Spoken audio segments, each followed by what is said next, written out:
Before this story ends, someone has to die. Not by accident, not by fate, but because something waited patiently for nearly 20 years. This is a story about a small southern town where people believed evil could be locked away behind prison bars. They were wrong, because the worst things don't stay in cells.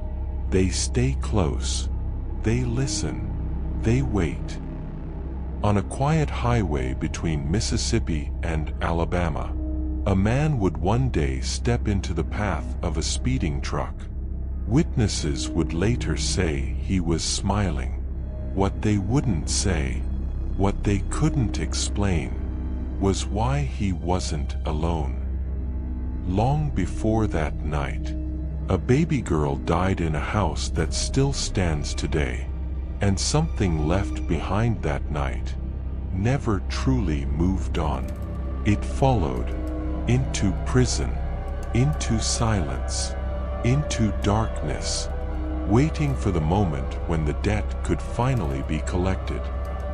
Tonight, I'm going to tell you what really happened to the Turner family, why a convicted murderer came home only to lose his mind, why a dying girl began to recover the moment someone else stepped closer to death, and why, after all these years, the house finally stopped whispering at night. But be warned, this is not a story about justice. It's a story about patience, and once you hear it, you may never look at silence the same way again.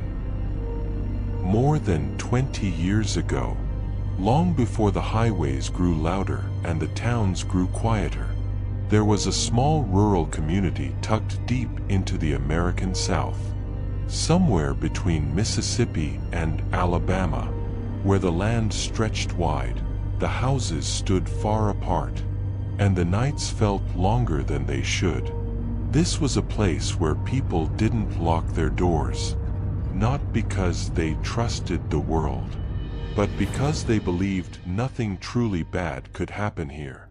Everyone knew everyone else, not just by name, but by history.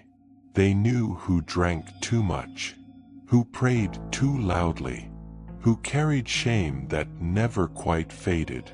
And everyone knew the Turner family. Robert Turner had been born in that town. So had his wife. They married young, worked hard, and never left. Their house was old, wooden boards bleached by the sun, a porch that creaked with every step, and a yard wide enough for children to run. Once upon a time, they had 3 children. The eldest was Mark Turner. Even as a boy, Mark had been difficult to place. Too quiet when he should have spoken, too loud when silence was expected. By the time he reached his 30s, Mark had become a familiar problem. No steady job, no sense of direction, just alcohol and anger that simmered beneath his skin. He spent most nights at the local bar, sitting under dim yellow lights, laughing too hard, staring too long, drinking until closing time forced him back into the dark. People learned to keep their distance, not because Mark was violent, not yet, but because something about him felt off, like a wrong note in a familiar song.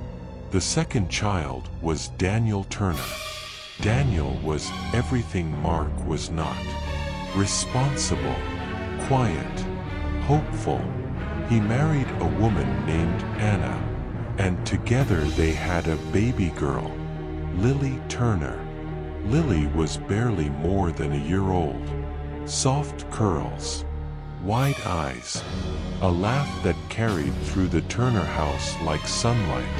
But hope didn't pay the bills. Work was scarce in the town, And when an opportunity came from the city, Dallas, or maybe Atlanta, Daniel and Anna took it. They told themselves it would only be temporary. They left Lily with Robert and Mrs. Turner in the house where they themselves had grown up. "She'll be safe," they said, "just for a little while." The youngest child was Emily Turner, 17 years old, bright, gentle, born with a heart that never worked quite right. Doctors had warned them early on. Emily would need to be careful. Stress could be dangerous. Fear could be deadly. So the family protected her. They never imagined what fear would truly look like. The night everything ended began quietly. Too quietly. Emily was sitting at the kitchen table when it happened. Her hand went to her chest. Her face drained of color. She collapsed before anyone could reach her. Panic filled the house. Robert grabbed the keys. Mrs. Turner wrapped Emily in a blanket, her own hands shaking so badly she nearly dropped her. The nearest major hospital was miles away, farther than anyone liked to admit. There was no time to think, only time to move. And so they did. They left the house in Mark's care, just for one night, just until morning. The drive felt endless. Sirens screamed through empty roads. Emily's breathing grew shallow. No one spoke the thought forming in the back of their minds, the unease they didn't yet understand. When they finally returned home, the sun was already rising, and the house felt wrong. The front door stood open. The air inside was heavy, still. No crying, no movement, just silence. Robert called out. No answer. And then they saw the back room, and in that moment, the Turner family ceased to exist as it once had. Something unspeakable had happened there. Something no prayer could erase. Something no time could heal. From that day forward, the town would never speak the Turner name the same way again. And somewhere, deep within the shadows of that house, something else opened its eyes. No one could later agree on who entered the house first. Robert Turner would say it was him, that he stepped inside, called Mark's name, and felt his stomach drop before his eyes ever adjusted to the dark. Mrs. Turner would say she knew something was wrong the moment her foot crossed the threshold, like the house itself had recoiled from her presence. What they both agreed on was the silence. It wasn't the calm, sleepy quiet of early morning. It was heavier than that, dense, pressing against the ears. The kind of silence that waits. Robert called out again. Mark. No answer. Only the faint creak of old wood settling, and the distant hum of insects outside.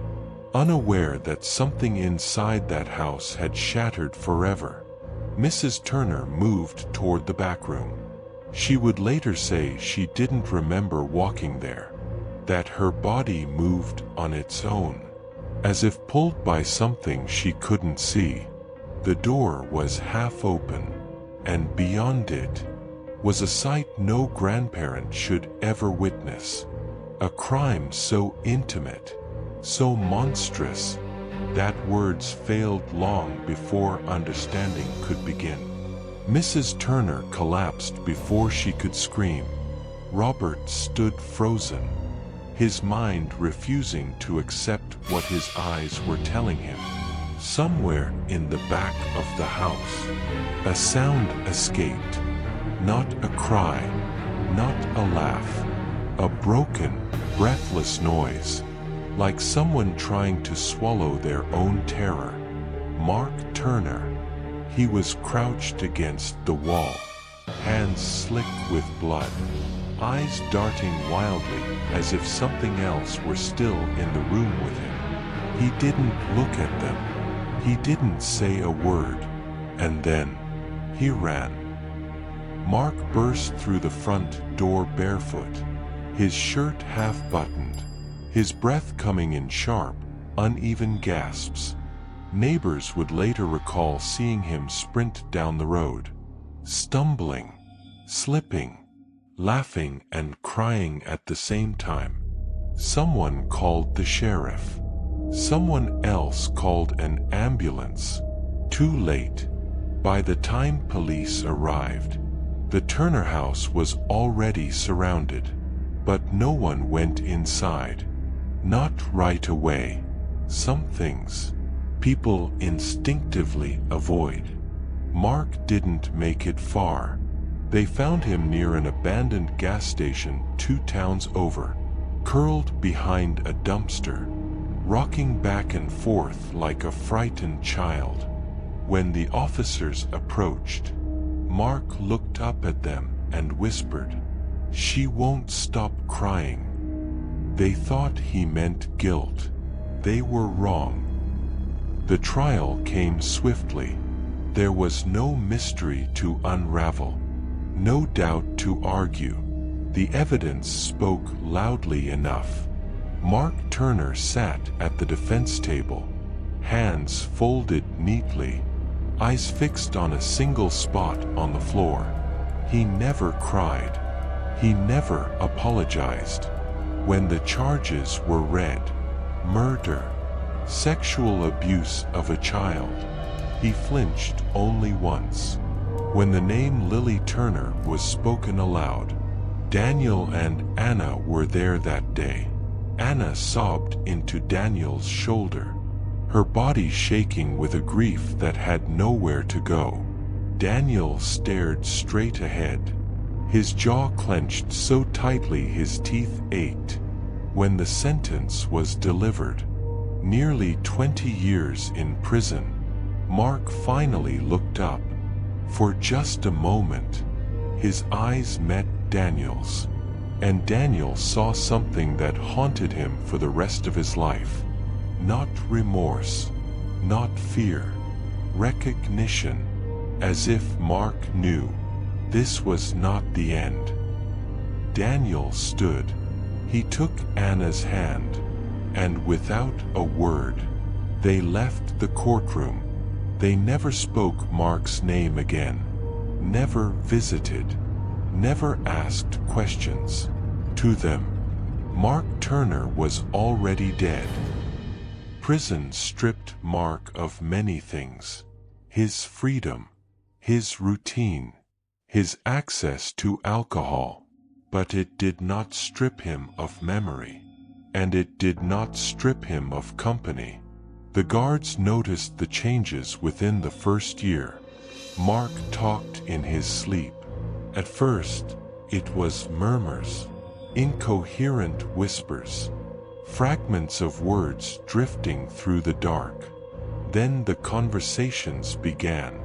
Full sentences, questions, and answers. The guards would stop outside his cell at night, listening to Mark whisper softly into the shadows. "No, I said I was sorry. Please, just go to sleep. I'm tired." Sometimes, he laughed, a high, breathy laugh that didn't belong to a grown man. Inmates complained. They said Mark cried at night. They said his cell grew colder than the others. One man swore he saw a small hand slip through the bars, only to vanish when he blinked. Doctors blamed trauma. Psychologists blamed guilt-induced psychosis. They prescribed pills. They adjusted doses. Nothing helped, because whatever had followed Mark Turner into prison did not live in his mind. It lived closer than that. Mark began waking with bruises, finger-shaped marks around his ribs, tiny impressions, too small to belong to an adult. He reported them. The guards laughed, until one night, Mark woke screaming, not shouting, screaming, hands clawing at his chest as if something were sitting on him, crushing the air from his lungs. "It hurts," he cried. "You're hurting me." The guards rushed in. They found Mark alone, curled on the floor, eyes wide with terror. But before they could speak, Mark whispered something that made them step back. "She's mad today." Years passed. The whispers never stopped. Mark aged poorly. His hair thinned, his face hollowed, but his eyes grew strangely childlike. As his release date approached, the prison psychiatrist asked him one final question. "Do you feel remorse for what you did?" Mark tilted his head, listening to something the doctor couldn't hear. Then he smiled. "She says she'll see me soon." When Mark Turner walked free after nearly 20 years, he returned to the only place that would accept him. The Turner house. Older, dustier, but waiting. The town watched him arrive. They didn't speak to him. They didn't threaten him. They simply watched.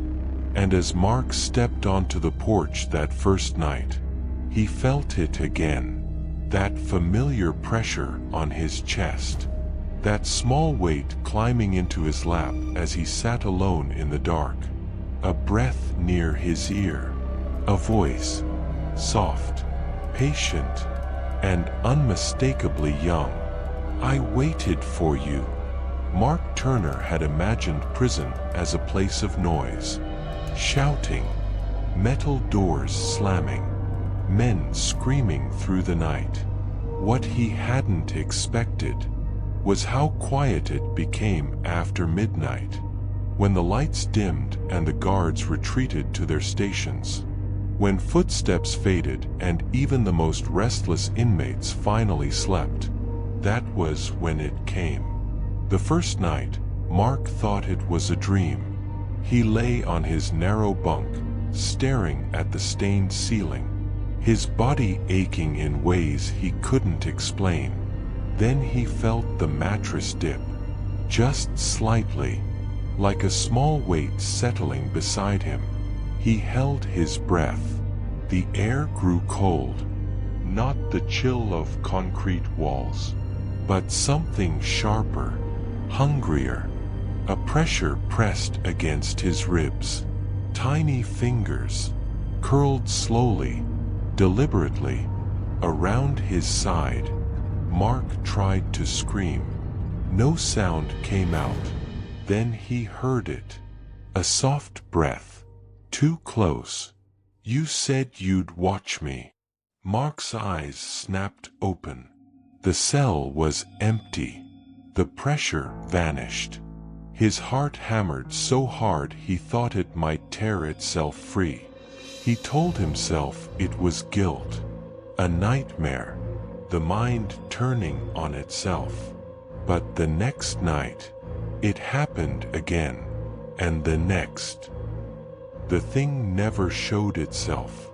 Not fully. Sometimes Mark felt fingers tugging at his blanket. Sometimes a weight sat on his chest, making it impossible to breathe. Sometimes he heard footsteps pacing the length of his cell, slow, measured, like a child waiting to be noticed. He began to whisper back, not because he wanted to, but because silence made it worse.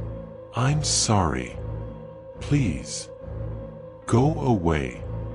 The voice always answered, sometimes laughing, sometimes crying, always patient, always close. Guards noticed the change. Mark stopped reacting like a grown man. He rocked when he sat, curled in on himself when frightened. Once, a guard found him sitting cross-legged on the floor, stacking bits of torn paper like toys. When asked what he was doing, Mark replied without looking up, "She doesn't like it when I sleep on the bed." The guard laughed it off, until the bruises appeared. Perfect little marks along Mark's sides, around his wrists, even on his throat. Too precise, too small. Medical staff documented them. Psychologists evaluated him. They spoke of dissociation, of trauma-induced regression. They never considered the possibility that Mark was not alone. Years passed. The prison calendar pages fell away one by one, but the nights never changed. The thing stayed. It followed him through cell transfers, through isolation, through medication. Mark tried once, just once, to fight it. One night he screamed into the dark, "Leave me alone." The pressure intensified, his chest crushed downward, his lungs burning. Something leaned close to his face. "I waited so long," the voice whispered, now colder, older. "Why are you angry?" Mark sobbed. "I didn't mean." "You promised," the voice interrupted, and then it laughed. When Mark was finally released, he walked out of the prison gates hollow-eyed and shaking. Freedom tasted wrong, too wide, too exposed. The town greeted him with silence. No threats, no words, just closed curtains and averted eyes. Mark returned to the Turner house. The first night back, he sat alone at the kitchen table, a bottle of cheap whiskey trembling in his hand. The house creaked around him, old wood adjusting to his presence. Then, the chair across from him scraped softly against the floor. Mark froze. The smell came first. Not rot, not blood. Something sweeter. Something faintly familiar. The pressure returned. Small feet dangling off the chair. A giggle. "I missed this house," the voice said. Mark's glass shattered in his grip. From that night on, Mark was never sober enough to forget, and never drunk enough to escape. He spoke to himself in public, answered questions no one else asked. Sometimes, his voice changed mid-sentence, higher, lighter. Once, a man at the bar overheard Mark whisper, "No, you can't sit there. It's dirty." The man turned around. There was no one else. Emily Turner noticed first. She was weaker now, her heart condition worse, but her senses felt sharper, as if illness had peeled something back. When Mark passed her in the hallway one evening, she stopped cold, not because of him, but because of the space beside him. It felt crowded. Emily pressed a hand to her chest. "Mark," she whispered, "who are you talking to?" Mark smiled, not like a man, like a child who'd been caught playing. "She followed me home," he said softly. "She said this is where it started." Emily backed away. Her heart raced dangerously fast. That night, she collapsed again. Robert Turner could no longer deny it. He heard footsteps at night, small ones. He heard giggling in empty rooms, saw toys move, chairs shift, doors creak open. He told himself it was age, grief. But then he heard Mark speaking in his sleep, not whispering, answering, yes, no, I remember. And then, a second voice, faint, young, clear, I remember too. Desperate, Robert contacted a man spoken of in hushed tones, a local folk preacher, a spiritual medium who worked quietly, far from church lights and polished sermons. When the man arrived, he stood at the threshold of the Turner house and refused to step inside. She's already here, he said. Mark laughed. She's been here a long time. As candles were lit and prayers spoken, the air thickened, the temperature dropped. Mark's body stiffened, his head tilted sharply to the side. When he spoke, it wasn't his voice anymore. It was smaller, clearer, angrier. I waited for him, the voice said. In the dark, in the cold. Mrs. Turner screamed. The preacher stepped back. What do you want? He asked. The thing inside Mark smiled. I want him to feel what I felt. And in that moment, everyone in the room understood. This was never possession. It was patience. The folk preacher did not raise his voice. He did not shout scripture or brandish a cross. He simply stood there, just inside the doorway, eyes fixed on Mark Turner's face. Not at Mark, at whatever was using him. The candles flickered violently, their flames bending sideways as if pushed by unseen breath. The house felt smaller, tighter, like it was holding its own breath. Mark's body jerked once, twice, then went still. When he spoke again, his mouth barely moved, but the voice was clear, too clear. I was alone, it said. So long, so dark. Mrs. Turner clutched her chest, her knees buckling. Emily sat frozen on the couch, hands trembling, her heart beating far too fast.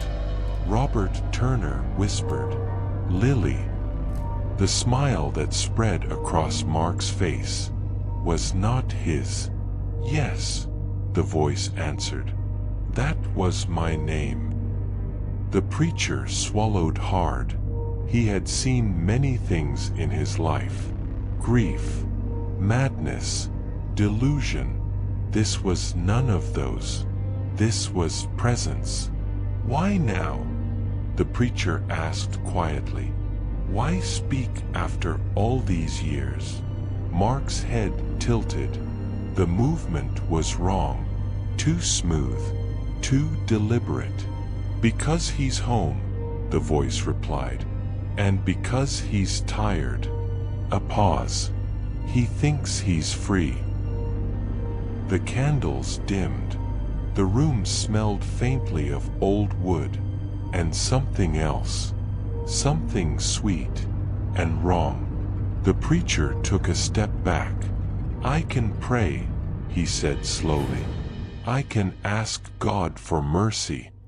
The voice laughed, a soft, breathy laugh, like a child amused by a game. There was no mercy for me, it said. No one came when I cried. Mark's hands curled into fists. His shoulders shook. Tears streamed down his face. But his eyes stayed empty.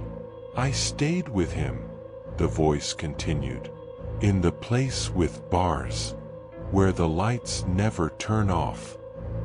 Robert's stomach twisted. "You followed him," he whispered. "Yes," the voice replied simply. "I held on, and I waited." Emily gasped. Her vision blurred. She felt it then. That same pressure she had felt the night Lily died. The room grew colder. Emily pressed a hand to her chest. "When?" she asked weakly. "When will it end?" The voice turned toward her. For a moment, just a moment, Mark's eyes softened. "Soon," it said. "Very soon."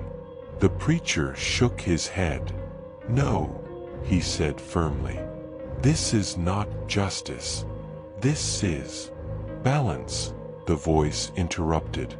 The candles went out all at once. Darkness swallowed the room.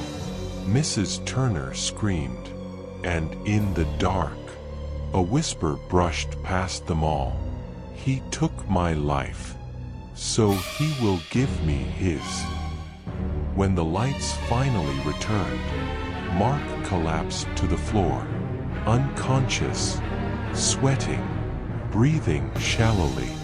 The presence vanished, but the damage remained.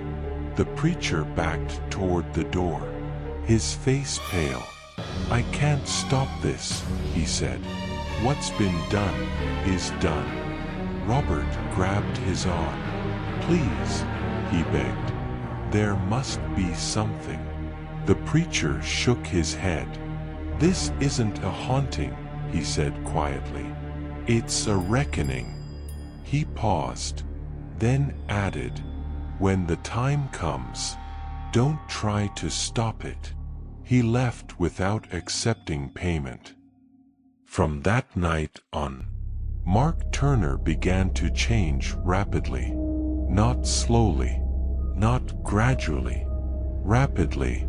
He slept less, ate nothing.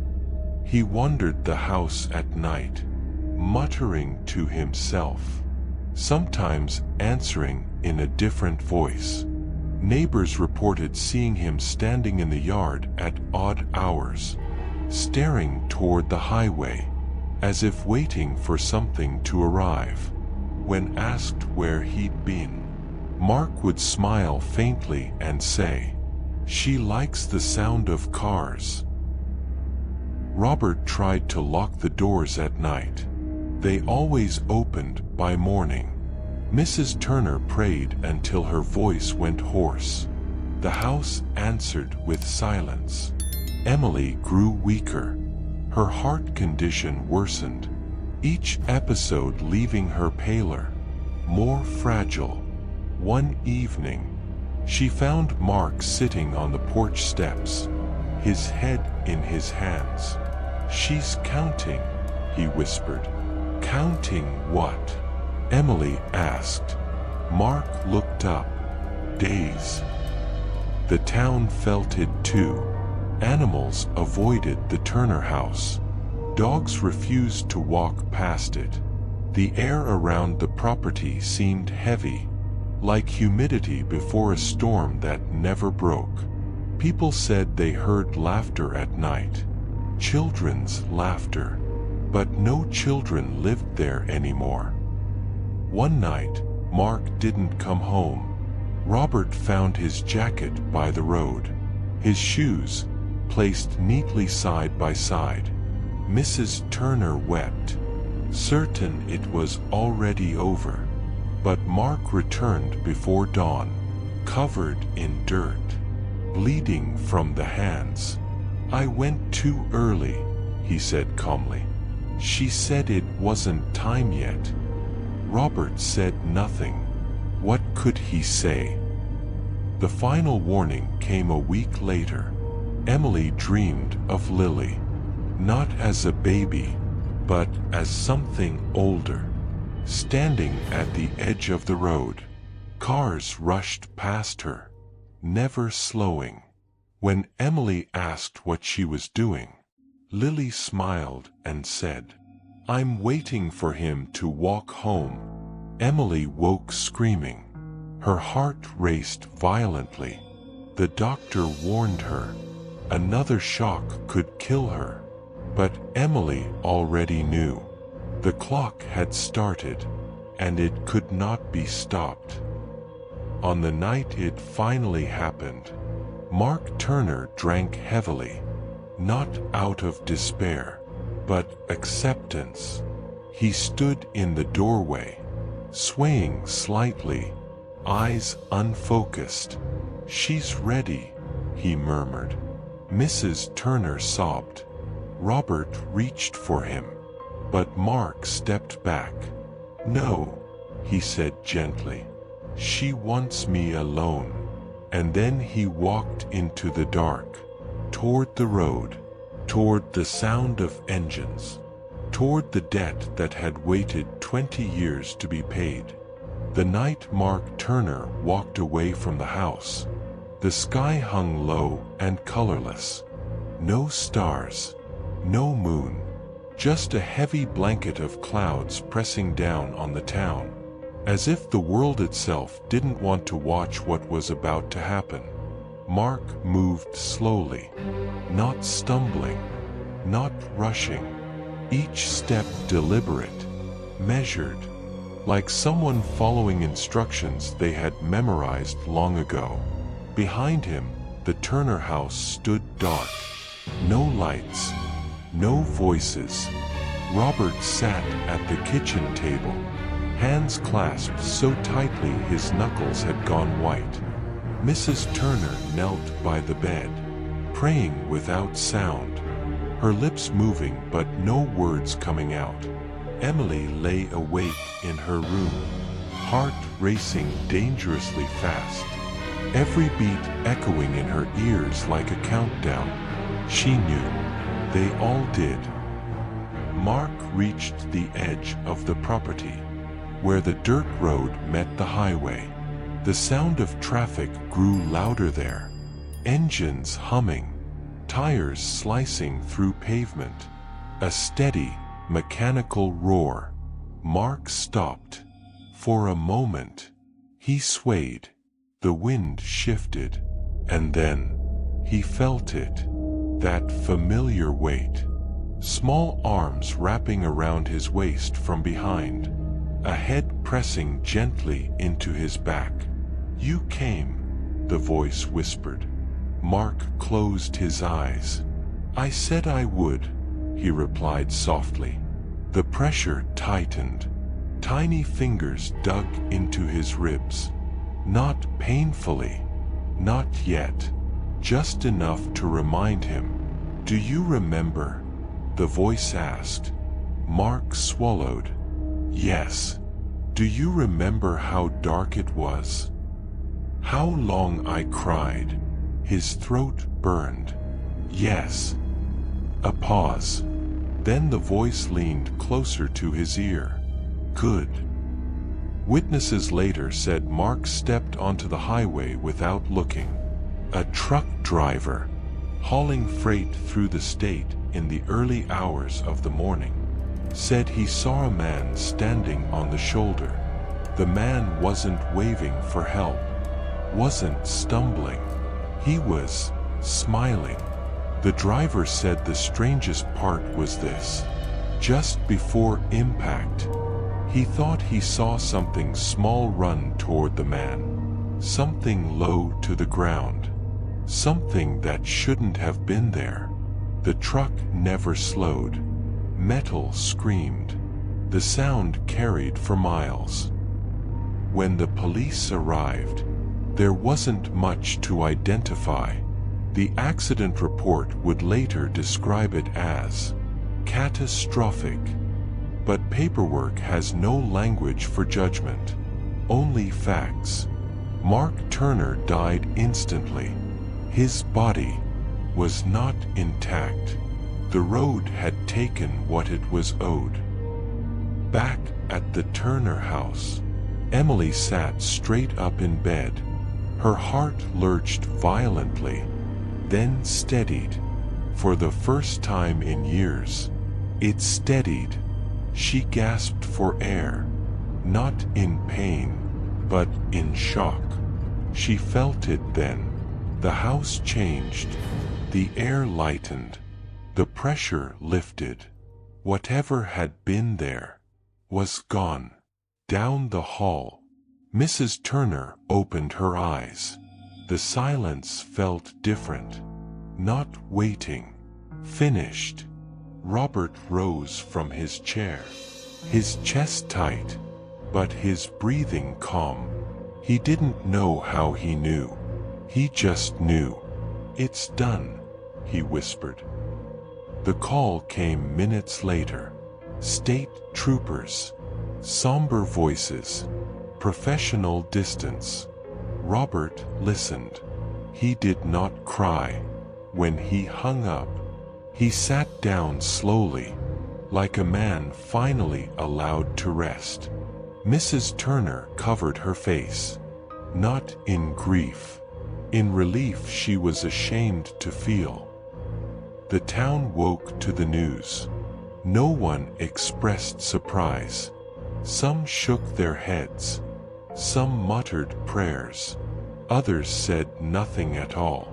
A few remembered the night Lily died, and understood the shape of things. They said the road had always been dangerous there. They said Mark drank too much. They said accidents happen. But when no one was listening, they said something else. They said the debt had been paid. There was a funeral. Small, quiet. The casket was closed. Daniel and Anna did not attend. No one expected them to. Robert and Mrs. Turner sat in the front pew alone. The preacher spoke of tragedy, of forgiveness, of God's mercy, but his voice trembled when he mentioned Mark's name, as if he, too, knew this death had not been random.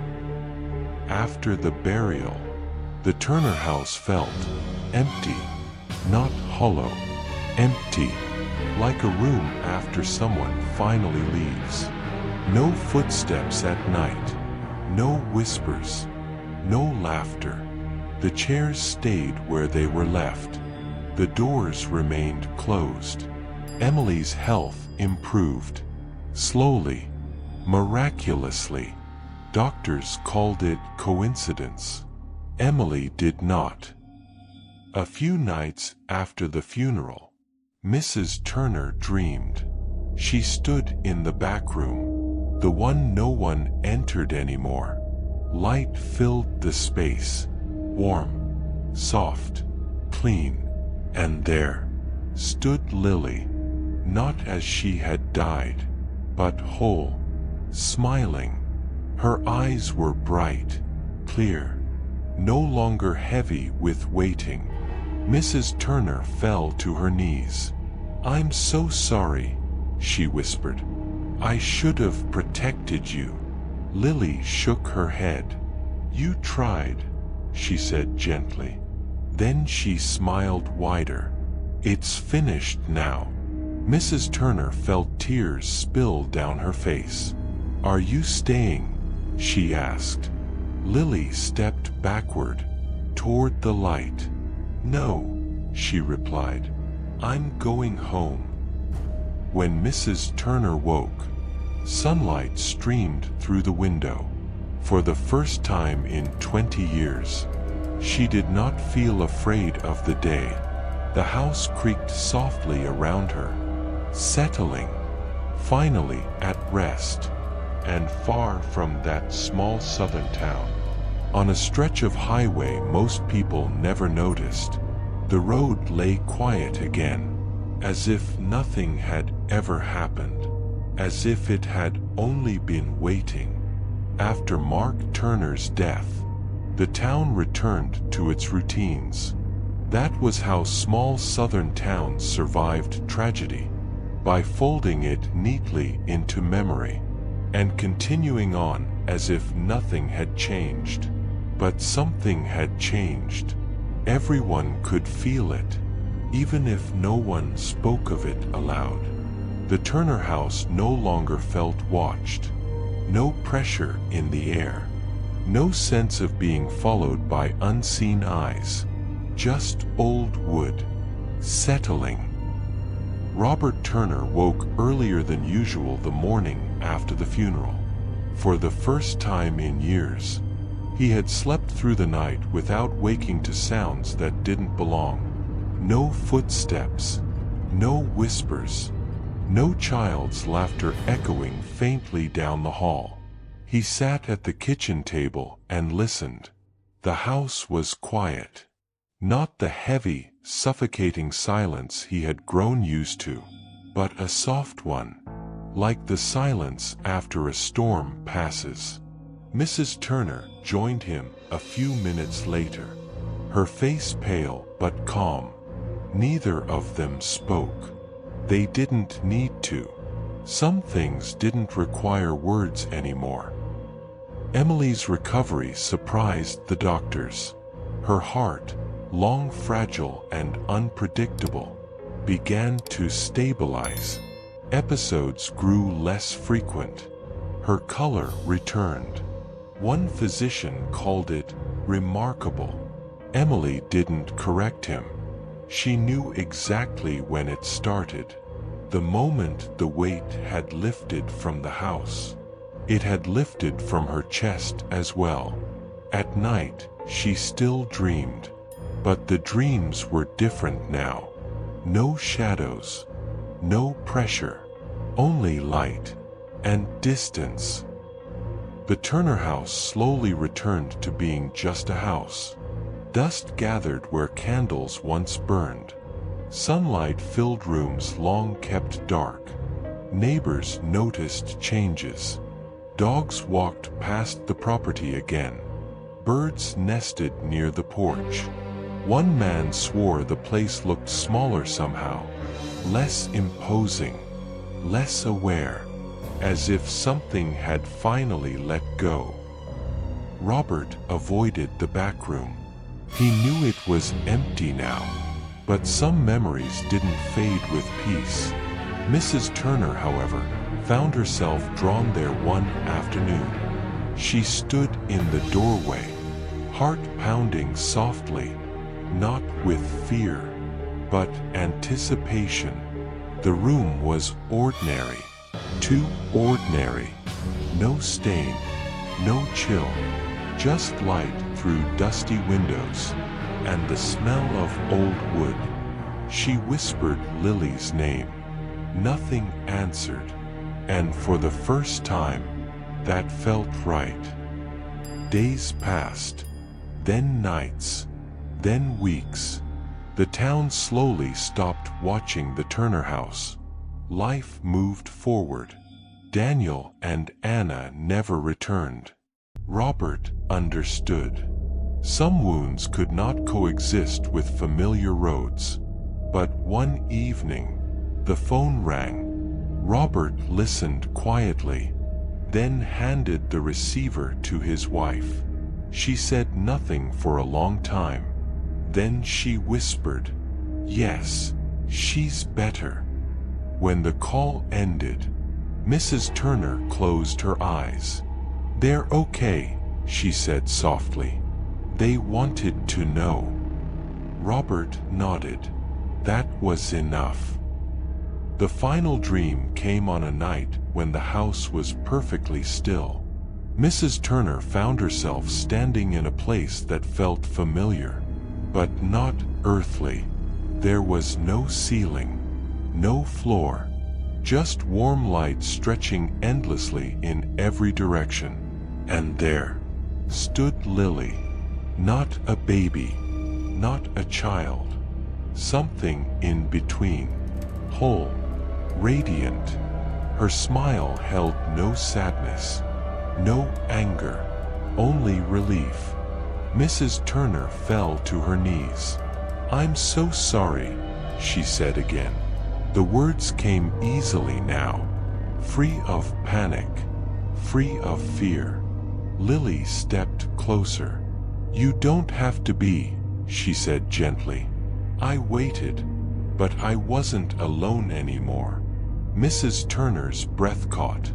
"Are you at peace?" Lily nodded. "Yes." She reached out, not to touch, but to reassure. "I needed him to understand," Lily continued. "Then I could leave." Mrs. Turner felt tears roll down her face. "Where are you going?" she asked. Lily turned toward the light. "Somewhere quiet," she replied. "Somewhere I don't have to wait anymore." She paused, then looked back. "Tell Emily she'll be okay," Lily added. "And tell my parents," her voice softened, "that I love them." The light grew brighter. Lily stepped backward and vanished. Mrs. Turner woke with the sun on her face. Her pillow was wet with tears, but her chest felt light. She rose, walked through the house, and opened every window. Fresh air filled the rooms. The house breathed with her. That afternoon, Emily sat on the porch, a blanket over her shoulders. She watched the trees sway gently in the breeze. For the first time since childhood, she felt safe. Mrs. Turner joined her. "Did you sleep well?" she asked. Emily nodded. "I dreamed of light," she said. "Just light." Mrs. Turner smiled. "So did I." Years later, people would still tell the story in hushed tones. About the Turner family, about the road, about the man who came back and never truly left. They would argue whether it was guilt, madness, or something darker, but those who lived there at the time knew better. They remembered how the house had changed, how the air had lifted, how the nights had grown quiet again, not empty, at peace. Somewhere beyond that small southern town, traffic continued to pass along the highway. Cars rushed by, never noticing the stretch of road where a debt had once been paid. And far from the world of waiting and shadows, a child no longer cried in the dark.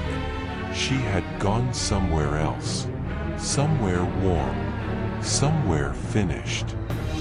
And the Turner house finally slept.